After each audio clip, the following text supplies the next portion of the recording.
Ngayong All Souls Day, inaasahan pa rin ang pagdagsa ng mas maraming tao sa mga sementeryo sa Angono, Antipolo at sa Ormoc City sa Leyte. Ang mga sementeryo namang dinagsa nitong mga nakaraang araw gaya sa Maynila, Caloocan at sa Aklan. Pinoproblema naman ang mga sandamakmak na basurang iniwan ng mga bumisita. Kasunod ng pagdagsa ng libo-libong tao sa Manila North Cemetery nitong mga nakaraang araw, sangkatutak na basura naman ang naiwan sa sementeryo. Magmula sa mga plastic, pinagkainan at maging diapers ng mga bata, makikitang nakakalat sa iba't ibang bahagi ng sementeryo. Ang ibang puntod nagmistulang tambakan sa dami ng naipong kalat sa paligid nito. Ang volunteers ng Chuchi Foundation nakahakot daw ng mahigit 1,000 kilong basura sa loob ng 2 araw. Ang mga naturang basura nire-recycle nila at ang kita sa mabibentang produkto mapupunta sa mga sinusuportahan nilang charity. Ang ilang pamilyang dumalaw ngayong araw masama ang loob sa naabutan. Anila, tila binaboy at hindi nirespeto ng ilan na mga patay dahil sa dami ng iniwang basura. Parang baboy na baboy ba? Diba? Parang di na nila nirespeto porque patay na.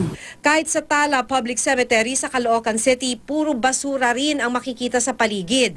Ayon sa isang youth scooper, may mabahong amoy rin sa ilang bahagi ng sementeryo dahil sa malakulay kanal na tubig. Sa bayan naman ng Kalibo, Aklan, hindi lang mga iniwang basura ang pinoproblema sa 2 sementeryo roon. Matapos kasi ang ilang pag-ulan sa lugar, nalubog sa baha ang ilang bahagi ng Medalla Milagrosa Cemetery at Municipal Cemetery. Kaya ang ilan sanang dadalaw sa mga puntod ng kanilang mga yumaong mahal sa buhay, pinagpaliban muna ang pagbisita sa sementeryo. Sako-sako mga tila na pabayaan ng mga buto ang nakatiwangwang sa ilang bahagi ng Kansohong Public Cemetery sa Talisay City sa Cebu. Ayon sa isang sepulturero, hinuhukay nila ang mga butong hindi na naasikaso sa loob ng 5 taon. Sinisilid nila ito sa sako o plastic at saka iniipon sa isang gilid ng sementeryo.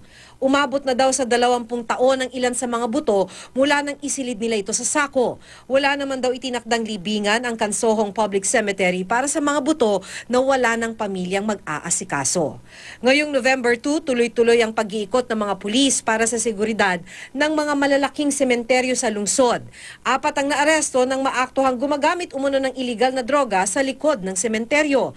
Pero bukod dito, matiwasay naman daw ang paggunita ng mga bumisita sa undas. Mananatili pa rin nasa full red alert status ang pulisya ngayong araw ng mga kaluluwa. Nakatutok din ang pulisya sa mga sementeryo sa Angono, Rizal dahil ngayong araw inaasahan ang pagdagsa sa mga sementeryo roon. May ilan na dumalaw na kaninang madaling araw, marami na rin ang nagtirik ng kandila at nag-alay ng mga bulaklak.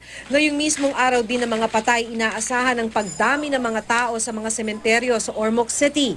Namigay naman ang lokal na pamahalaan ng libreng sakay sa mga bibisita sa puntod ng kani-kanilang mga mahal sa buhay.